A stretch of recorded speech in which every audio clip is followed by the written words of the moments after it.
time immemorial, humanity has pursued answers to the fundamental questions: who are we? What is the meaning and purpose of life? What happens after death? 2 centuries ago in Sweden, there lived a man who found remarkable answers to these questions. His name was Emanuel Swedenborg, an eminent scientist, inventor, statesman, and philosopher. At the height of his career, Swedenborg underwent a spiritual transformation and became a visionary and explorer, seeking the spiritual realities of the afterlife, hearing the unforgettable wisdom of angels, and learning the secrets for happiness in this life and the next. The insights from these experiences evolved into a profound spiritual, yet intensely practical philosophy.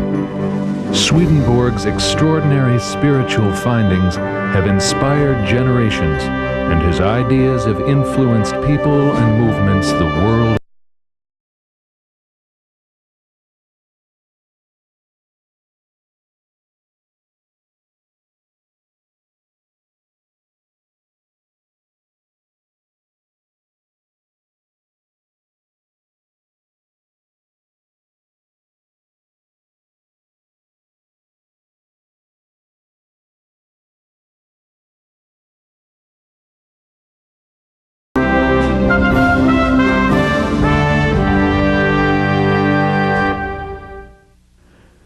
The Lord opened my eyes.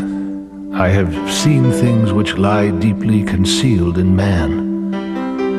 I am well aware that many will say that no one can talk with spirits and angels as long as he lives in the body, that it is a fantasy. But by all this I am not deterred, for I have seen, I have heard, and I have felt.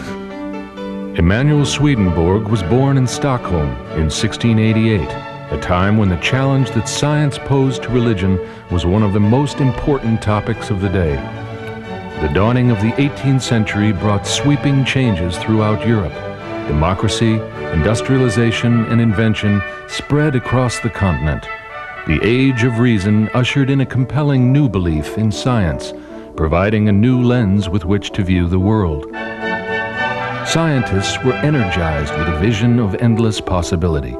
They believed if they adhered strictly to the scientific method, objective observation and testing, first formulated by Francis Bacon in the 16th century, they could dispel the clouds of religious superstition and begin to truly understand the world. Swedenborg was born into a world ripe for a new type of spiritual exploration. Swedenborg grew up in a very religious household, so the atmosphere in the household was one of both faith or belief and charity. Pietism emphasized the fact that you've got to live your religion, and a very strong belief in the existence of the spiritual world and of spirits and angels. Swedenborg's first contacts with the spiritual world were with invisible spiritual playmates.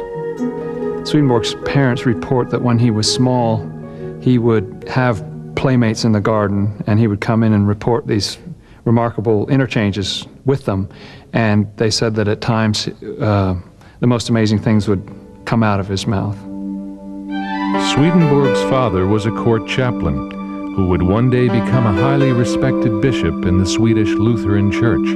Swedenborg's mother died when he was a small boy, but within a few years his father remarried, and his new wife made a very happy home for the family and doted on her gifted stepson, Emanuel.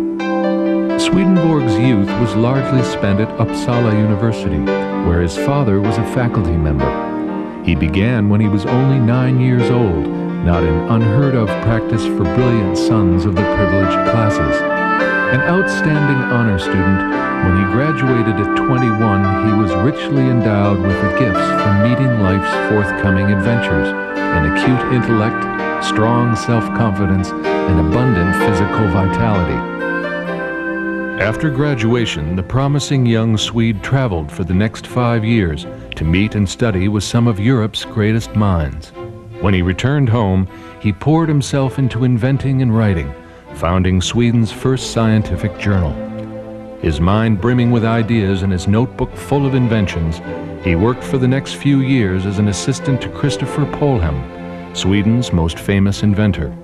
They collaborated on several major projects, including the Trollhättan Canal, a particularly challenging engineering problem due to a series of steep ascents over rugged mountains. Swedenborg focused his efforts on developing methods that enabled people to do things more efficiently. He designed an extraordinary range of inventions: a steel rolling mill, a crane to hoist cannons, a hearing aid, a rapid-firing air gun, an air pump, and the world's largest dry dock, to name just a few. In addition, Swedenborg invented an airplane some 200 years before the Wright brothers, and it was the first known vehicle to incorporate aerodynamic principles for flight. In the late 19th century, a working version of his glider plane was built and flown, and a model now resides in the Smithsonian Institute in Washington, D.C. Curator Dr. Paul Garber explains some of the plane's ingenious features. This is a scale model of the aircraft of Emanuel Swedenborg, which he conceived back in 1714, many years before the modern airplane, and yet he incorporates in this some of the essentials of modern aircraft. These are louvered so that the air on the downstroke, the power stroke, will give the lift. And then on the return stroke, these louvers will open up so as to let the air pass through. Then he has a very interesting undercarriage here, and that has these 4 struts, and they constitute the landing gear for takeoff and landing. He has wheels on that. And then he realized the need for stability. He incorporated that in this pendulum. And this, of course, sought a center because of its weight and force of gravity. Think of this as the mind of a real genius of that early time. In 1719, when he was 31, Swedenborg was appointed Royal Assessor of Mines, a position he held for much of his life. This motivated him to design many of his devices to improve safety and efficiency in the mining industry. In order to really appreciate the significance of Swedenborg's inventions, you need to realize that copper mining was the industry in Sweden. There was a copper mine called the Giant Copper Mountain up in Falun, which produced a tremendous amount of copper.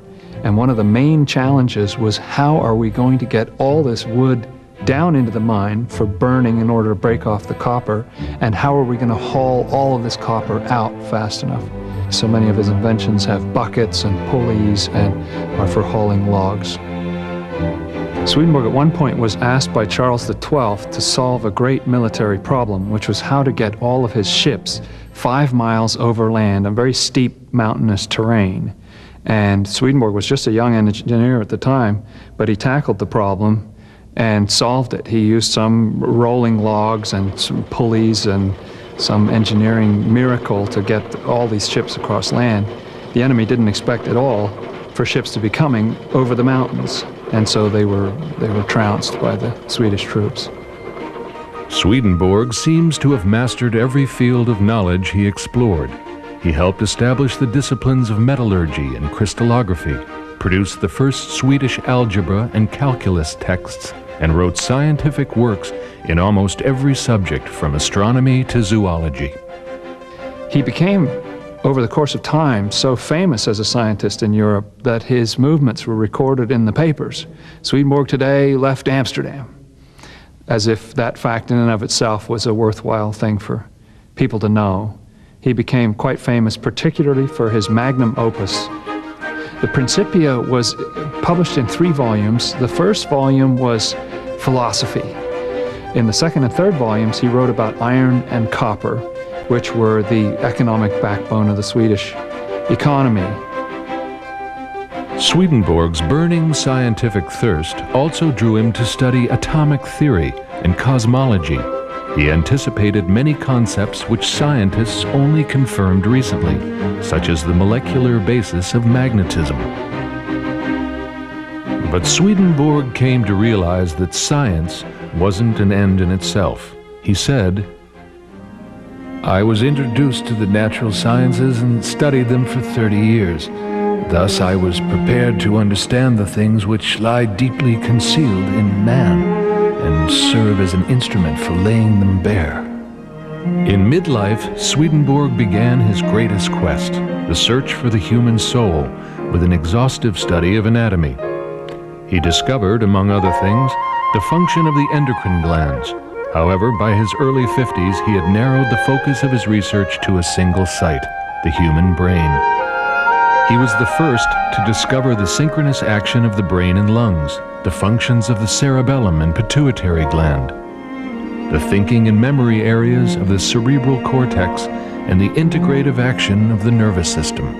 He wrote his 4-volume treatise on the brain in Latin, the customary language of scholars at that time. Later, since it wasn't translated into English, the treatise was largely forgotten. However, in 1968, the Journal of the American Medical Association recognized Swedenborg as a medical pathfinder for his pioneering contribution in this field. Many people have been intrigued with Swedenborg's intelligence. He was among the people who were studied by a group at Stanford University working with Professor Terman to see who had been the most brilliant people in the world. 3 people tied for first place: Swedenborg, Goethe, and John Stuart Mill. The single purpose of my studying anatomy was to search for the seat of the soul in the body, for the soul is represented in the body, which is its mirror. Swedenborg poured all his energy into his work, but for all his brilliant labor, his goal of finding the soul continued to elude him. Unexpectedly, in the midst of his growing frustration, his own soul began to call for his attention. A long series of dreams, candidly recorded in a unique journal, tells of his struggles with his intellectual pride, his intense emotions, and his embattled faith. And for the next several years, he recorded and analyzed his dreams and visions, compiling perhaps the most complete record of inner experience ever assembled. Rather unique for a man of his time, he began to keep a very exacting journal of dreams. Then he set about in a systematic way to interpret the symbols that he found in the dreams, years, of course, before Freud and Jung ever attempted the same thing. Eventually, Swedenborg developed his own path to heightened consciousness. As a scientist, he had become capable of a concentration so intense that his breathing virtually stopped. An experience familiar to saints and mystics of both East and West. When he focused that concentration on Scripture, he found himself in a state of dual consciousness, simultaneously aware of spiritual realities and of his physical surroundings. And Swedenborg, like these visionaries, experienced a profound transformation. During 2 successive Easter seasons, he saw visions of Christ. The second one in 1745, when he was 57 years old, called him to an entirely new way of life. And from that day forth, I gave up the study of worldly science, and I labored in spiritual things. The Lord opened my eyes so that in the middle of the day I could see the other world, and in a state of perfect wakefulness, converse with angels and spirits.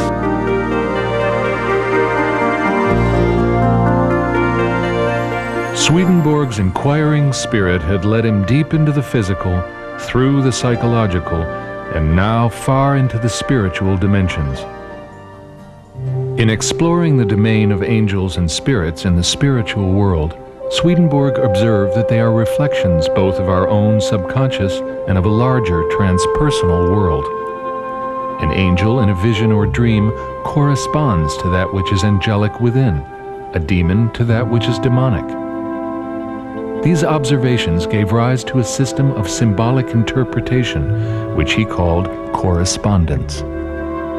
For Swedenborg, correspondence was the supreme mode of knowing, a divinely inspired guide to human psychology and the soul. In its immense scope, he discovered the roots of the world's ancient languages, Egyptian hieroglyphics, mythology, alchemy, and other symbolic systems of antiquity. In correspondence, the images or symbols are not to be idolized, but rather to remind people of, or awaken them to, the heavenly things which they signify. Swedenborg believed that the divine is present in all living things, and that in the system of correspondence he had discovered the underlying principles of the larger pattern, the divine plan. His quest for insight revealed two realms in which the authorship of the divine could be seen. The first realm is the world of nature.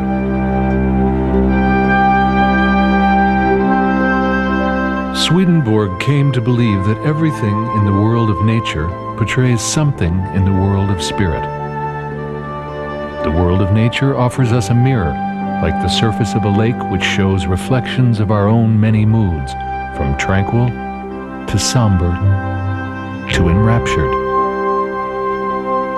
At times, life seemed so fragile, yet he believed that the subtle and resilient power of nature speaks to us of the strength within our own souls. And the infinite beauty of the world is a reflection of the beauty of God and of the divine within all of us. Swedenborg found the application of correspondence fruitful in another realm, his beloved Bible, which for him was an eloquent testimony to the presence of the divine. In many passages, he discovered the symbolic imagery of correspondences. For example, the opening passages of the book of Genesis. In the beginning, God created the heavens and the earth, can be translated, in the beginning, God created within each of us spiritual realities symbolized by heaven and material needs symbolized by earth. Life is an interplay of spirit and matter. As we evolve, we learn to strike a balance within ourselves, integrating heavenly and earthly concerns. Genesis, when viewed in the light of correspondence, becomes an ageless model of man created in the image and likeness of God. Each of us is the microcosm, the universe in miniature.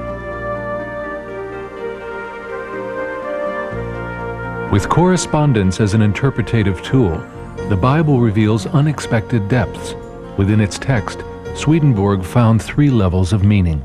He says the first and perhaps the simplest one is that the Bible narrative from Genesis through to the end of Revelation is really a spiritual history of the whole human race. He calls this the internal historical sense of the Bible.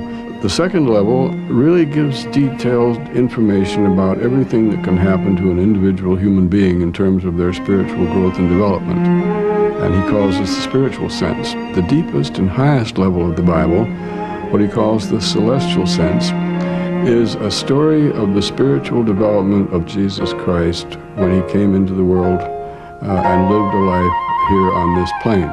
It's a story of the process that God went through in taking on this human, and we have the unique phrase, the divine human. For Swedenborg, the principles of correspondence were not merely intellectual theories. They were an integral facet of his intimate experience of the spiritual world.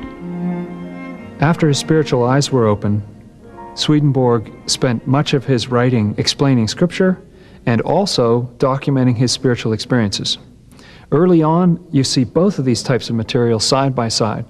He's moving along, explaining some verse in the Old Testament, and then he will suddenly shift, sometimes in mid-sentence, into a spiritual experience, and to indicate that, he indents the text on the manuscript page.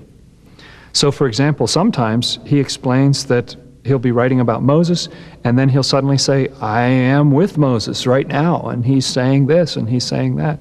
Or he reports exchanges with Solomon or with other people who are in the spiritual world. We are because God is. All things are full of God, and all take their portion from that fullness. After his spiritual awakening, Swedenborg found a means to begin integrating science and spirit through careful observation and consistent recording of his explorations in the spiritual dimensions. He also knew he needed to address humanity's growing spiritual skepticism, which was being fueled by the new faith in science. So for the next 30 years, he painstakingly documented his otherworldly journeys, and what he found proved extraordinary. Swedenborg reports having experienced firsthand what it's like to die, much the way people go through near-death experiences, only his was kind of deliberate in order to show him what the experience of dying is like, which we all wonder about. What he says to us is really reassuring, because he says there is no pain. There's no such thing as a painful death, and really there's no such thing as a sudden death. Not only is there's no physical pain, there's not even mental anxiety. You can sometimes say of a person that their death was a nice, peaceful transition in sleep, and you might contrast that with someone who died in a car accident or in an explosion or in the violence of war. But really, all deaths are gentle transitions. The initiation of the process may be one thing, but the death itself is very gentle and is overseen and protected by angels whose very occupation it is to preside over people who are dying. Swedenborg describes the continuation of our afterlife journey, which follows the death of the physical body. He says that, first of all, you wake up in a beautiful world that's very much like the one you're in now. You see people who have gone on before you. Within a short while, you are in a state very much like you were in this world, and you start to alternate between that state and what he calls your inner state, a state of who you really are at your core.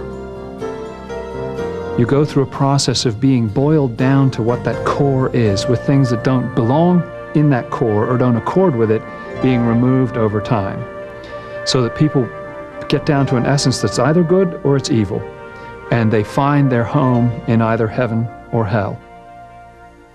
There are many, many heavens arranged according to the specifics of what people love and what they believe, and many, many hells according to the particular kind of evil that they're addicted to.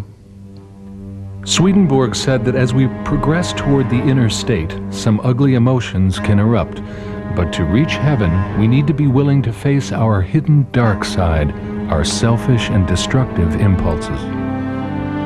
If we defend and gravitate toward them, then we move closer and closer toward hell. If we see them and say, no, I don't want to be that kind of person, we move closer and closer toward heaven. Then he says that for people who ultimately choose hell, fine, that's where they go, that's where they want to be. For people who choose heaven, there's a third state, which is one of instruction, because there is so much to learn, and because a heavenly attitude toward life is an attitude that is open to learning and hungry for learning. It wants to know, wants to understand. Swedenborg's meticulous note-taking produced one of the most extensive documentations of the death experience ever recorded, and yet for 2 centuries, his account remained largely unconfirmed. We're heading into VFib. I want 200 watt seconds on that defibrillator, and I want it now. Let's go. Please. Hurry up, we're losing her. Today, with modern medicine's resuscitation techniques, millions of people have reported having near-death experiences. I could see the doctors trying to revive me. I found myself carried through a long tunnel toward a radiant light. I have never felt so completely known, so completely loved. For the majority, the effect on their lives has been positive. We have a pulse. These contemporary accounts lend substance to Swedenborg's findings, since people return from near-death experiences with new values and a radically different view of themselves.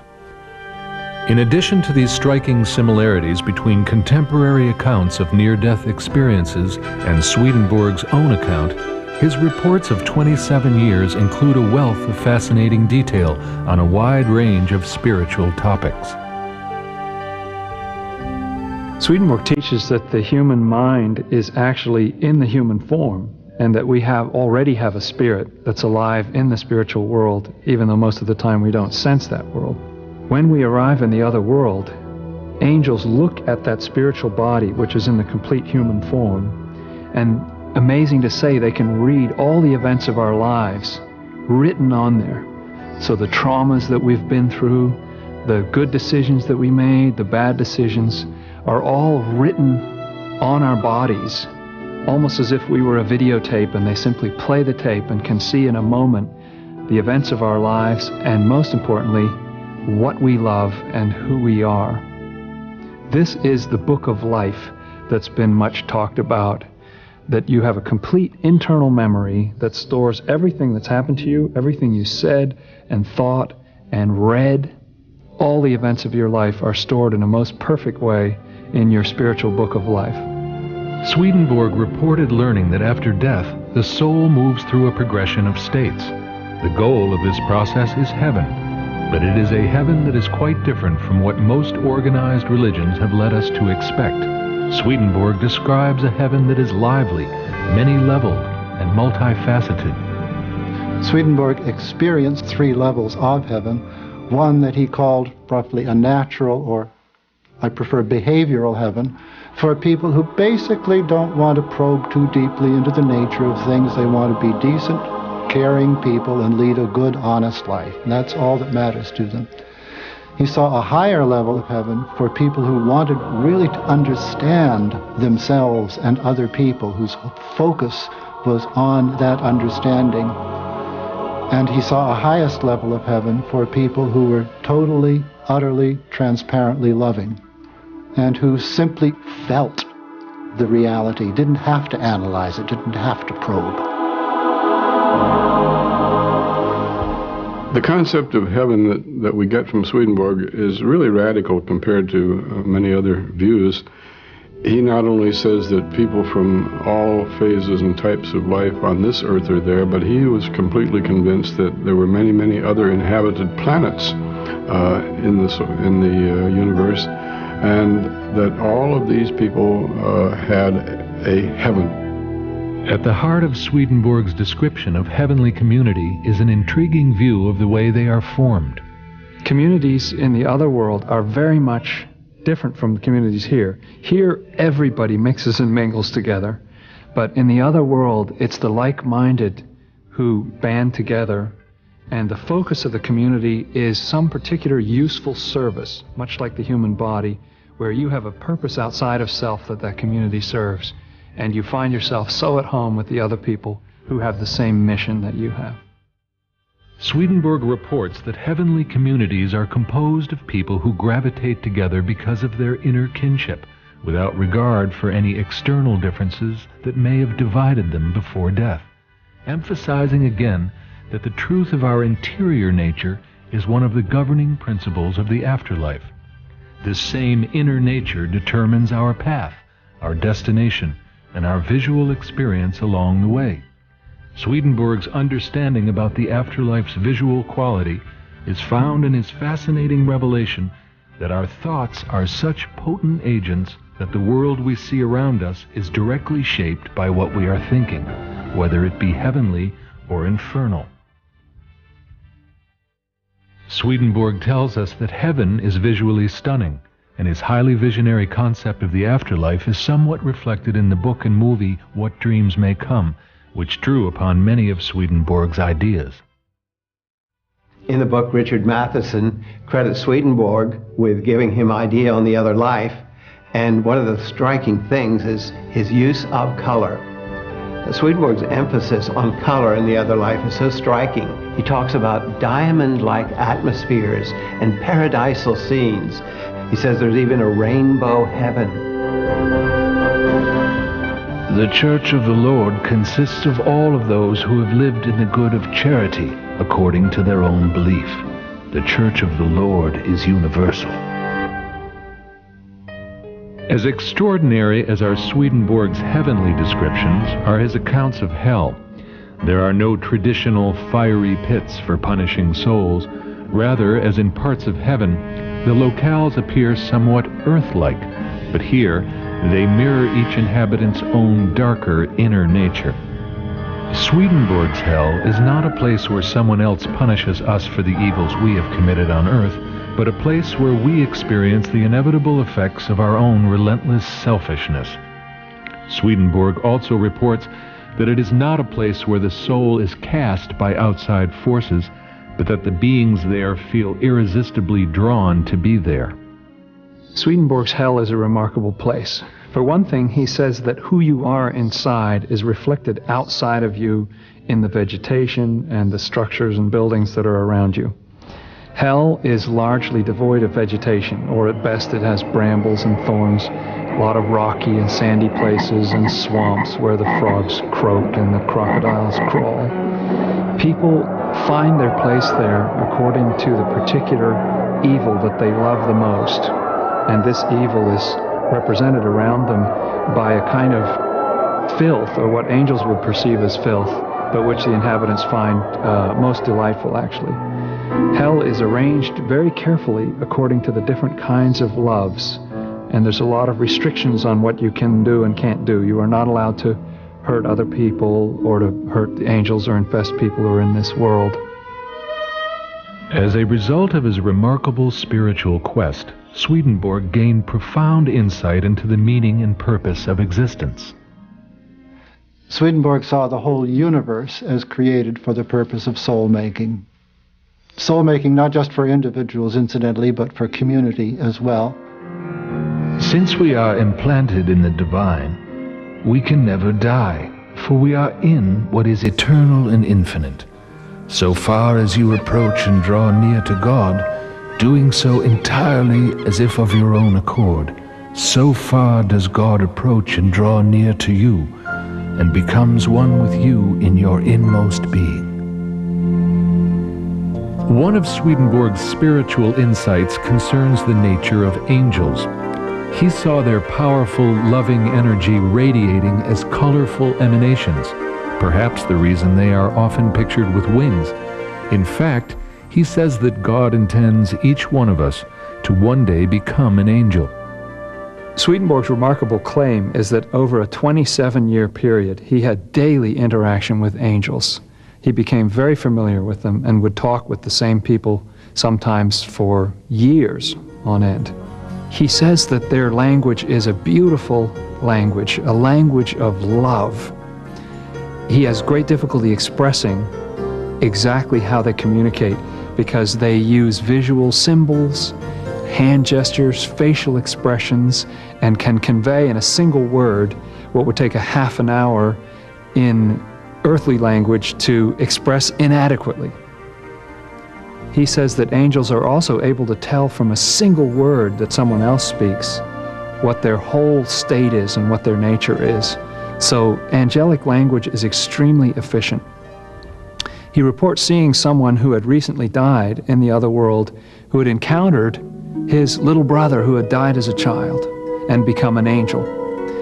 And the brother spoke to him with such love that this person who was a hardened businessman melted into tears and dissolved because he said it was as if love itself was speaking. Swedenborg talks about an angelic language, which he says all of us know deep down inside of us. It talks about the vowels as being inherently expressive of our feelings and the consonants inherently making the distinctions that our thought makes. So that in an instant, he says, an angel can say more than we can say in an hour, which is a marvelously expressive language. And he says that the earliest languages were like this, so that in a sense he picks Hebrew, that was the oldest language he knew, as having some resemblance to this angelic language. But presumably the earlier you could go, if you could go, into the history of language, the more you'd find this responsiveness between the contents of the soul and the forms of expression. While looking at angels, Swedenborg often witnessed an extraordinary relationship in the afterlife between two individuals who had been loving couples before death. Swedenborg has wonderful descriptions of his encounters with angels in the spirit world. And you have to realize that he's moving in a kind of a shape-shifting dimension in which appearance and metaphor ceaselessly interpenetrates the perceptual field. Nonetheless, on closer inspection of what seems to be a single being, an angel, he actually discerned that there were two beings, two appearing within the overall angel, and that this was a man and a woman in relationship in a kind of a dynamic divine dance of rapture. His position is that because God is love, then human love is in a continuation with divine love. A man and a woman who are truly in love use each other as both the actual recipient and the symbol for something which otherwise would be described as belonging to the divine or divine love. And so in this earthly covenant that we call marriage, there is the creation of a spiritual being. And this is how Swedenborg says an angel is created. We cannot become angels, that is, come into heaven, unless we bring something of an angelic character from living in the world. Heaven consists of a heartfelt desire for the good of others rather than our own good, not for the sake of any selfish hope of reward. Swedenborg's experiences in the spiritual realms offered him the rare opportunity to bring back a dynamic and practical philosophy, one that could help others find a greater fulfillment and meaning in their lives.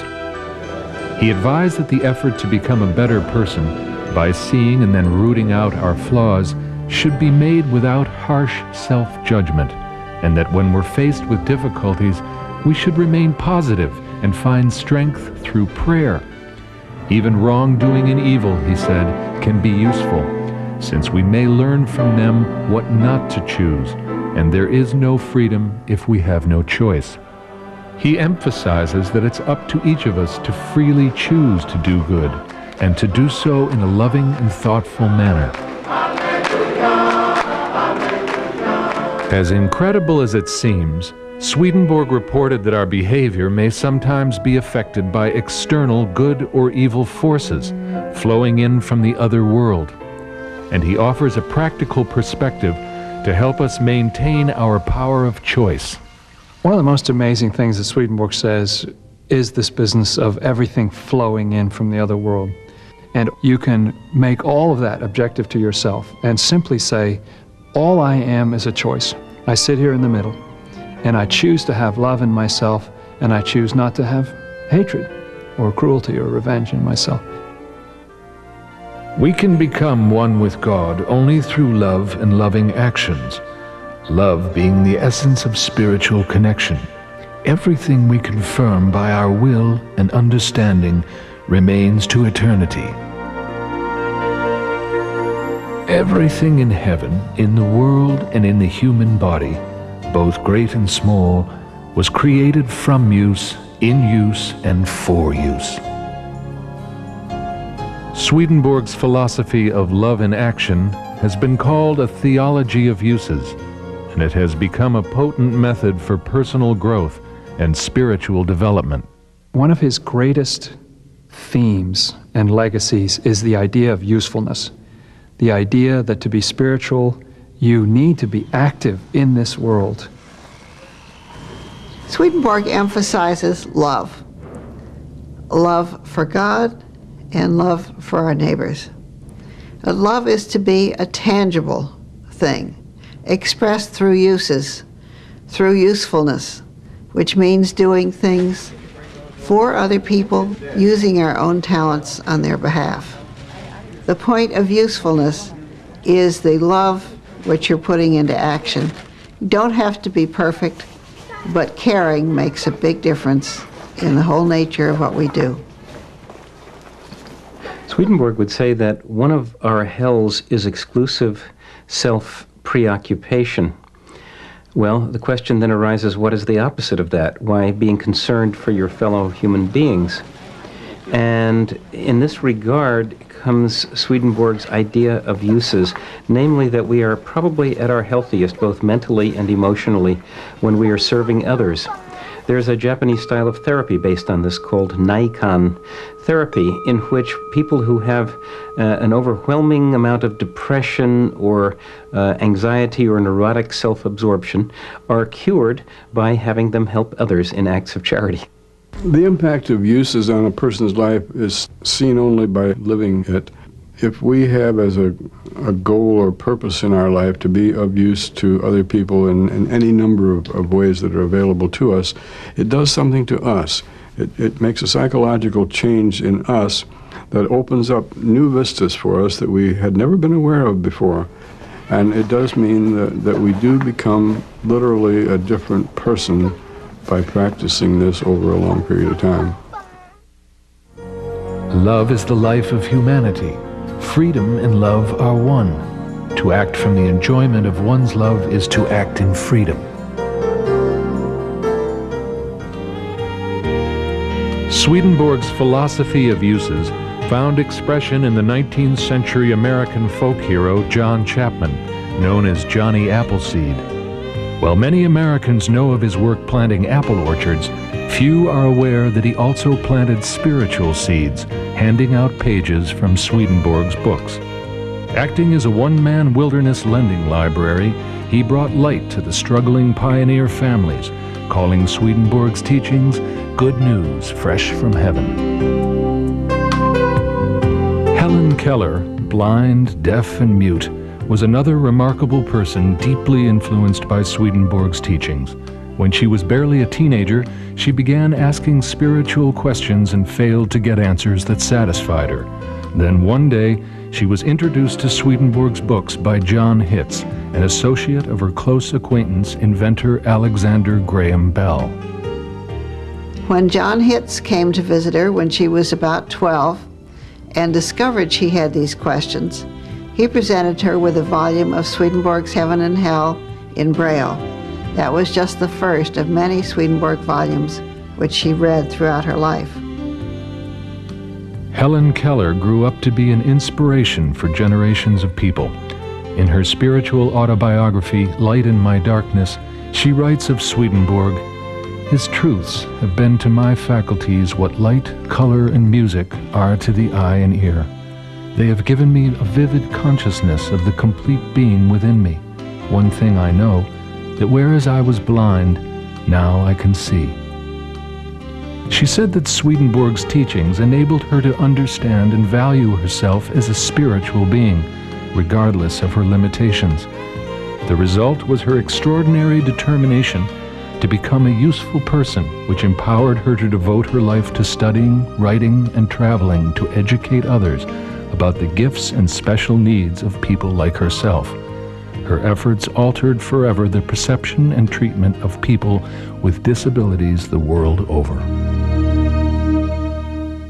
To think and to will without action, when one is able, is like a flame shut up in a vessel, which dies away.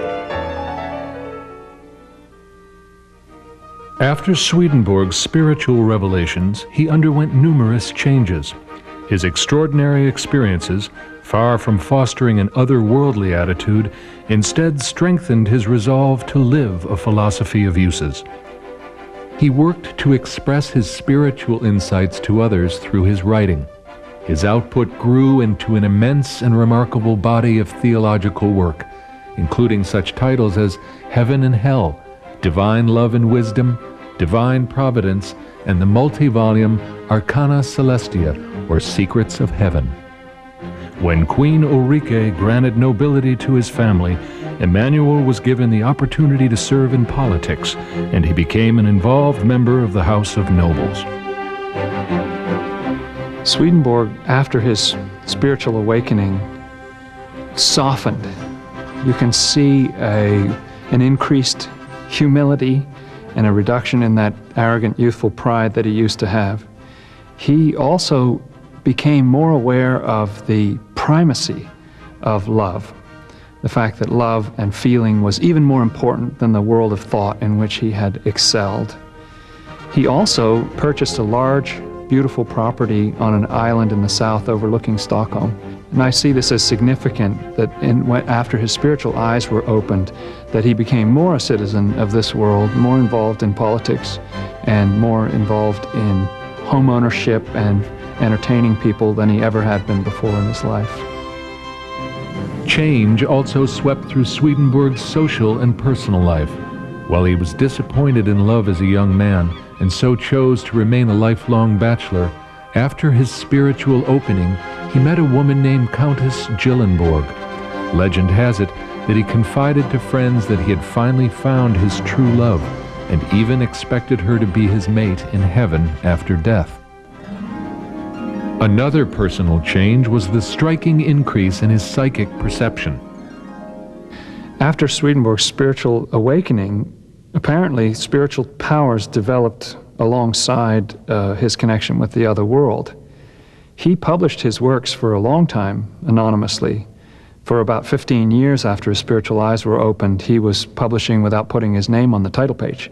So no one knew who was the origin of these works that were full of these spiritual experiences.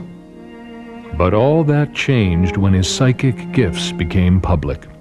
Mrs. William Castell witnessed one of the best documented cases of Swedenborg's clairvoyance. It occurred at her home in Gothenburg, Sweden, in 1759, at a dinner party attended by Swedenborg and 15 other guests. I noticed he pushed his plate aside and became much more agitated, and I inquired again if there was anything I could do. Well, he stood up and soon began talking and telling us about a fire in Stockholm. Stockholm? But Stockholm is some 300 miles distant from your home in Gothenburg. Yes, but he described in every detail how the fire began, the buildings it was consuming, how it was finally extinguished just 2 doors from his house. This was on Thursday.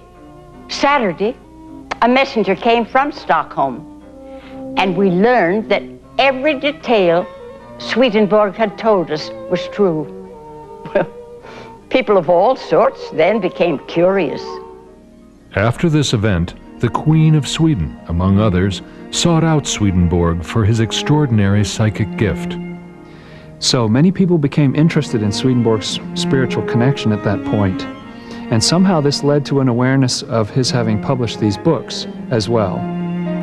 So he became famous again. After 15 years of being in the shadow with his spiritual powers, it came to light, and for the rest of his life he was famous a second time, not this time as a scientist, but as a revelator, as someone with a spiritual connection. At age 84, Swedenborg's long and extraordinary life came to a peaceful close. Remarkably, he died precisely as he had predicted, which was attested to by his maid, Elizabeth Reynolds, at 5 p.m. on March 29, 1772. When our bodies cease to function, we do not die, but pass from a dim life to a clear one, for the death of the body is only the continuation, and also the perfection of life.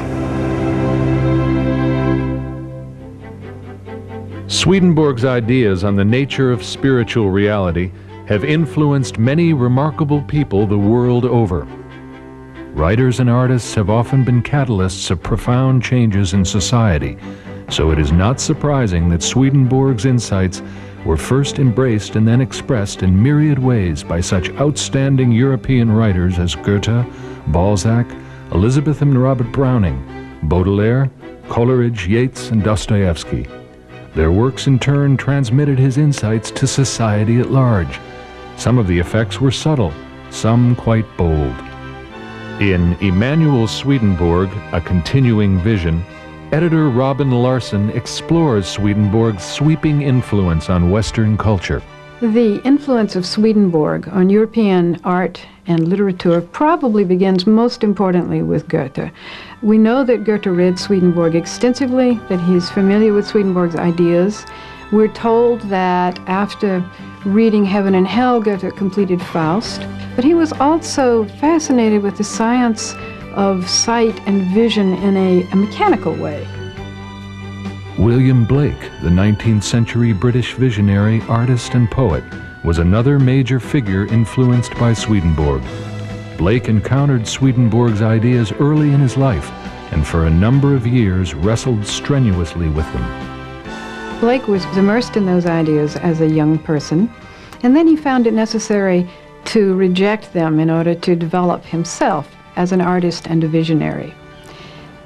In his later work, we find Swedenborg's ideas re-emerging in a more mature Blake, where they're integrated with Blake's ideas, his concepts of the human imagination as a motivating force in the visionary life. While Swedenborg's influence is felt around the world, it found an especially deep resonance with the fundamental American beliefs in human rights and religious freedom. His ideas have permeated countless aspects of the culture. The most potent early expression of Swedenborgian ideas was that of writer and philosopher Ralph Waldo Emerson. In the early 19th century, many people read Swedenborg. In fact, Henry Ward Beecher, a popular preacher of the day, said that nobody was educated who'd not read Swedenborg. So various artists were sensitive to what Swedenborg had to say about the spirit. And they talked about it, they painted about it, they expressed it themselves in their own work. Swedenborg got absorbed into American culture in this way. Visual artists were especially attracted to Swedenborg's sense of light as evidence of the immanence of the divine in the natural world. Swedenborg's highly visual ideas are brought to life in the paintings of the Hudson River School and include those of founder Thomas Cole along with Frederick Church and George Inness. Swedenborg's concepts also influenced the canvases of the Brandywine School of Art, which included those of Howard Pyle and the Wyeth lineage, N.C. Andrew and Jamie Wyeth. Meanwhile, Ralph Waldo Emerson corresponded with the English writer Thomas Carlyle, who shared Swedenborg's ideas with John Ruskin, founder of the worldwide arts and crafts movement. The expression of a deep appreciation for nature and natural materials and a reverence for the artist's creative spirit are all ideas strongly rooted in Swedenborg's teachings. A number of important 19th century American architects were Swedenborgians, and his theology inspired their works, including Daniel Burnham, John Rood, and Louis Sullivan, the father of the modern skyscraper. After reading Swedenborg's writings, Sullivan began incorporating a beautiful feminine style of ornamentation into his previously very masculine, forensic-looking block buildings. He said his new form expressed Swedenborg's ideal of marriage love, a love that would endure through eternity, and the complementarity of the male and female comprising the whole. Architect Daniel Burnham used Swedenborg's ideas of heaven in his design for the rebuilding of Chicago. If you look at descriptions of heaven, you can start to see similarities between the plan of Chicago after the Great Chicago Fire and descriptions of heaven through Emanuel Swedenborg. And the most recent research shows us through letters and documentation that in fact that's just what he was trying to do, that the plan of Chicago, the way the streets are laid out, the way the quadrants are laid out, everything has some reference or correspondence, if you will, to the writings of Emanuel Swedenborg. Swedenborg's spiritual ideas concerning freedom and human values have spread throughout American society. His ideas have helped to shape a number of important social movements, such as utopian communities like Brook Farm in Massachusetts, where people attempted to live according to heavenly principles. Many champions of the anti-slavery movement were people who were also stirred by Swedenborg's ideas on freedom and human dignity. New research at the Lincoln Log Cabin Center reveals that when Abraham Lincoln was a child, he had a close relationship with his Swedenborgian neighbors. Lincoln was very good friends with a family by the name of Sargent, and family records indicate that he had long and detailed conversations with the Sargents about Swedenborg's teachings. A number of experts now believe that the Sargents told Lincoln about Swedenborg's ideas concerning human freedom and his deep appreciation for the spiritual nature of African people. Another leader in the anti-slavery cause was Lydia Maria Child, editor of an anti-slavery paper in New York, who said she considered Swedenborg one of her most important inspirations. Swedenborg's works also gave strength and encouragement to the women's rights movement. Early feminist Margaret Fuller wrote that she was particularly impressed with his understanding of a woman's role as an equal partner in marriage. Swedenborg's ideas also lit the way for the interfaith religious movement. particularly his insistence that the divine is present in all religions. In the late 19th century, a Swedenborgian attorney, Charles Bonney, initiated the Parliament of World Religions as part of the Great Chicago World's Fair. Bonney believed that the conference would usher in a new era of religious tolerance and understanding. It had a tremendous impact, and it marks really the introduction of Eastern religion into this country. It was a turning point in our American spiritual history. Then we're now living in a culture where there are cities with more Muslims than Episcopalians, where there are Buddhist temples, where you can walk down the street and see people in saffron robes. It's a wonderful thing that's happening, and a world in which now we are faced with the need of understanding and seeing the beauty in other religions.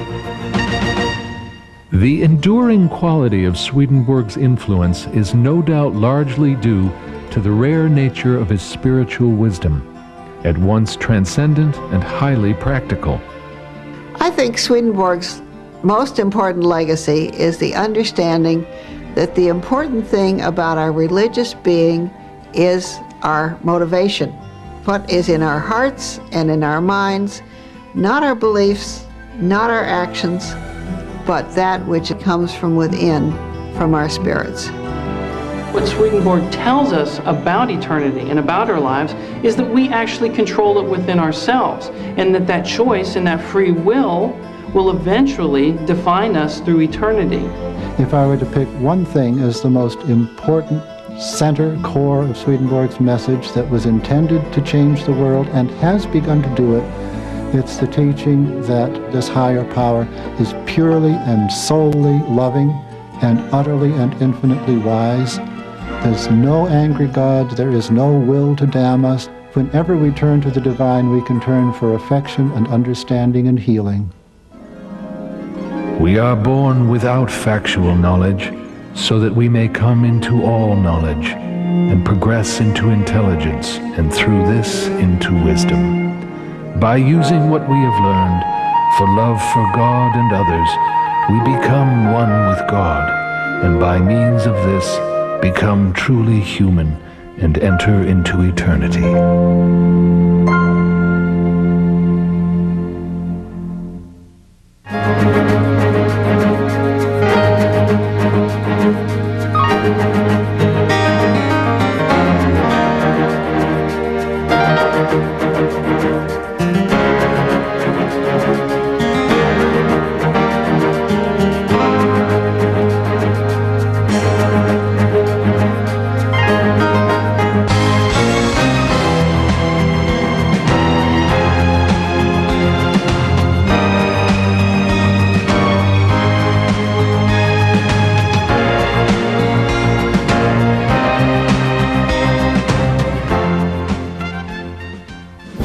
If you'd like to purchase a copy of the award-winning documentary Splendors of the Spirit, Swedenborg's Quest for Insight, call 1-800-355-3222 or visit the website at swedenborg.com.